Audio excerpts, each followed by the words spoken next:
Hello friends, welcome to माही हिंदी कहानियाँ channel. आज की कहानी है मेरा कान्हा खीर खाएगा का अंतिम भाग।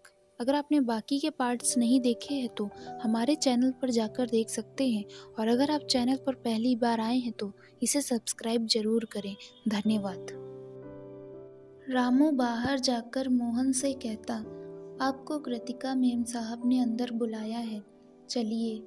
मोहन कहता, अरे बहुत बहुत शुक्रिया काका, चलो। मोहन भेष बदल कर आया था जिससे राधा उसे पहचान ही नहीं पाई। राधा मोहन से कहती, आप कौन हैं और आपको जॉब क्यों चाहिए? मोहन बोला, वो का है ना मेम साहब, हम ठहरे छोटे मोटे गरीब परिवार से अपनी रोजी रोटी और बच्चों का पेट पालने के लिए नौकरी तलाश रहे। अगर आप हमको झाड़ू पोछा वाली नौकरी देंगी तो बहुत बड़ा एहसान होगा आपका हम पर। राधा बोली, ठीक है, मैं आपको जॉब दे दूंगी, लेकिन पहले आप अपना नाम बताइए और जो भी डॉक्यूमेंट आपके पास है वह मुझे दीजिए। हमारा नाम शमशेर बहादुर सिंह है। वो का है ना मेम साहब, हम बचपन से ही बहुत बहादुर मिजाज के रहे, तभी हमारी अम्मा ने हमारे नाम के साथ बहादुर जोड़ दिया। यह लो मेम साहब डॉक्यूमेंट, कहकर मोहन राधा को सारी इन्फॉर्मेशन दे देता। रणवीर मोहन की बातों से हंसने लगा और कहता, आप जो कोई भी हैं शमशेर बहादुर जी, आपको मैं बता दूं कि डॉक्यूमेंट्स होता है, डॉक्यूमेंट नहीं। अरे बड़के साहब, वो का है ना, हम ठहरे देहाती गवार, तो हम आपकी तरह इतना पढ़े लिखे नहीं हैं, कहकर मोहन मन ही मन हंसने लगा। राधा मोहन की सारी इन्फॉर्मेशन चेक करके उससे कहती, शमशेर जी, मैम बहादुर, हाँ वही शमशेर बहादुर जी, आप कल से यहाँ जॉब के लिए आ सकते हैं। मोहन खुशी खुशी घर आ गया और अपनी माँ को गले लगाकर कहता, अरे माँ नाचो, आज खुशी का दिन है, मुझे जॉब मिल गई राधा के यहाँ। कृष्णा भी मोहन और बाकी सबके साथ नाचने लगी। मोहन बोला, आज खुशी का दिन है, वो का है ना, कल तो हमको जॉब पर जाना है। ऐसी भाषा सुनकर युग कहता, भैया ये कैसी लैंग्वेज है, मेरे तो बिल्कुल समझ में नहीं आई। वो का है ना, तुम ठहरे बैल, तो तुमको कुछ समझ में नहीं आएगा, कहकर मोहन और कृष्णा जोर जोर से हंसने लगे। अच्छा, हंसी ठिठोली बाद में करना, चलो अभी खाना खाओ चलकर। मेरे मोहन ने ना जाने कितने दिनों से सही से खाना नहीं खाया। हेमलता किचन में जाकर अपने बेटे और बाकी सबके मन पसंद का खाना बनाती और सबको साथ में बिठाकर प्रेम से खिलाती। अगले दिन मोहन निकल गया, अरे अपने ऑफिस नहीं बल्कि राधा के लिए नौकर बनने और राजघराने में झाड़ू पोछा करने।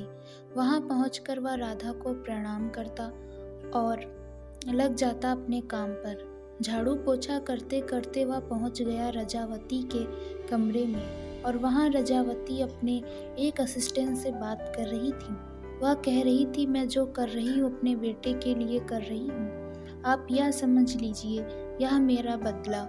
पूरी बात खत्म ही नहीं कर पाई रजावती की वहां मोहन आ गया और मोहन से कहती, तुम्हें इतनी भी तमीज नहीं कि कमरे में आने से पहले दरवाजे को नॉक करना चाहिए? मोहन बोला, वो का है ना मेम साहब, हम ठहरे अनपढ़ गंवार, तो हमको यह ज्ञान किसी ने सिखाया ही नहीं। रजावती कहती, ठीक है, अपना काम करो और बहस थोड़ा कम किया करो, मुझे तुम्हारी यह गंवारों वाली भाषा बिल्कुल पसंद नहीं। वो का है ना, चुप और अपना काम करो, जब देखो तब वो का है ना लगा कर रखा है, कहकर रजावती अपने असिस्टेंट के साथ ऑफिस चली गई। मोहन रजावती के कमरे को अच्छी तरह से साफ करने लगा। वह वहां पर कोई सुराग ढूंढने लगा, लेकिन तब तक वहां राधा आ गई और मोहन को खड़ा देख कहती, आपको नौकरी पर क्यों रखा है? काम करने के लिए ना, तो काम कीजिए, ऐसे मूर्ति के जैसे खड़े क्यों हैं? मोहन रजावती और रणवीर के खिलाफ कोई सुराग ढूंढता, पर उसे वहां कुछ नहीं मिला। घर आकर वह कृष्णा से कहता, कृष्णा प्लीज़ मेरे लिए एक कप चाय बना दो। मैंने अपने जीवन में कभी झाड़ू पोछा नहीं किया, लेकिन आज करना पड़ा अपनी राधा के लिए। बहुत हाथ पैर दर्द हो रहे हैं, बस तुम एक कप चाय ले आओ। कृष्णा मोहन के लिए चाय बनाकर ले आती और मोहन को देकर कहती, जीजू अगर यह तरकीब काम नहीं आ रही है तो मेरे पास एक और सुझाव है। वो क्या? मोहन कृष्णा से पूछता। वह यह है कि मैं और युग जल्दी शादी करने वाले हैं। युग और मेरी शादी तभी होगी जब दीदी आएंगी, तो क्यों ना आप मेरी और युग की शादी का निमंत्रण उन्हें दे दें। पर उससे क्या होगा कृष्णा? जीजू जब दीदी यहाँ आएंगी अपना घर देखेंगी, आंटी को देखेंगी और सबसे बड़ी बात जब वह मुझे देखेंगी तो शायद उन्हें सब याद आ जाए। मोहन को यह तरकीब बहुत अच्छी लगी। वह कहता, हाँ कृष्णा सही कहा, इससे एक तीर से दो निशाने लग जाएंगे। पहला तुम्हारी और युग की शादी हो जाएगी और दूसरा राधा जी को सब याद आ जाएगा। वेडिंग प्लानिंग कब से है? कृष्णा बोली, युग और आंटी इस बारे में बात कर रहे हैं, आप चिंता मत करिए, सब कुछ जल्दी होगा। हेमलता पंडित से बात करके कार्ड छपवाने के लिए दे देती। कुछ ही दिन बाद कृष्णा और युग की शादी के कार्ड भी आ गए। हेमलता ने सभी मेहमानों के यहाँ कार्ड को पार्सल कर दिया और सभी कार्ड में से एक कार्ड मोहन को देकर बोली, यह लो बेटा, ये कार्ड नहीं बल्कि तुम्हारी टूटी हुई किस्मत को फिर से जोड़ने की चाबी है। इसे लो और ले आओ मेरी राधा बहू को। याद है ना कि तुम्हारा मिशन क्या है? मिशन बहू घर आ जाओ। जी माँ, मुझे सब याद है। कार्ड लेकर मोहन पहुँच गया राधा के घर और राधा को कार्ड देकर कहता, कुछ महीने बाद मेरी बहन कृष्णा की शादी है, आप आइएगा जरूर। कृष्णा नाम सुनकर राधा अपने अतीत को याद करने लग जाती, पर अफसोस उसे कुछ याद नहीं आता। राधा मोहन से कहती, मैं जरूर आऊंगी आपकी बहन की शादी में। रणवीर को यह सब अच्छा नहीं लगा और वो राधा को साइड में ले जाकर कहता, कृतिका यह आप क्या कर रही हैं? अब आप नौकरों की शादी में जाएंगी? नहीं, मैं ऐसा नहीं होने दूंगा। राधा किसी की भी बात नहीं सुनती। कुछ महीने बाद कृष्णा और युग की शादी का भी दिन आ गया। राधा भी कृष्णा की शादी में आती है।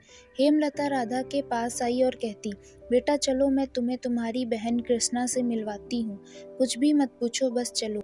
हेमलता राधा को लेकर कृष्णा के पास आती। कृष्णा को देखकर राधा फिर से अतीत को याद करने लग जाती और वहीं बेहोश हो जाती।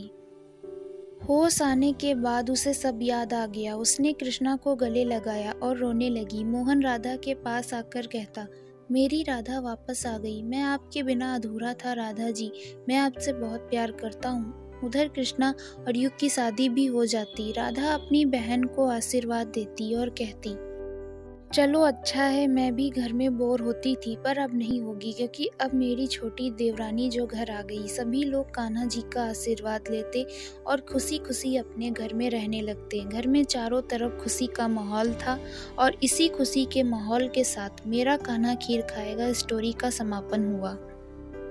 दोस्तों, कल से आपको अगले टॉपिक पर कहानियाँ सुनाई जाएंगी, आप उन्हें देखना ना भूलें। और अगर आप चैनल पर पहली बार आए हैं तो इसे सब्सक्राइब जरूर करें।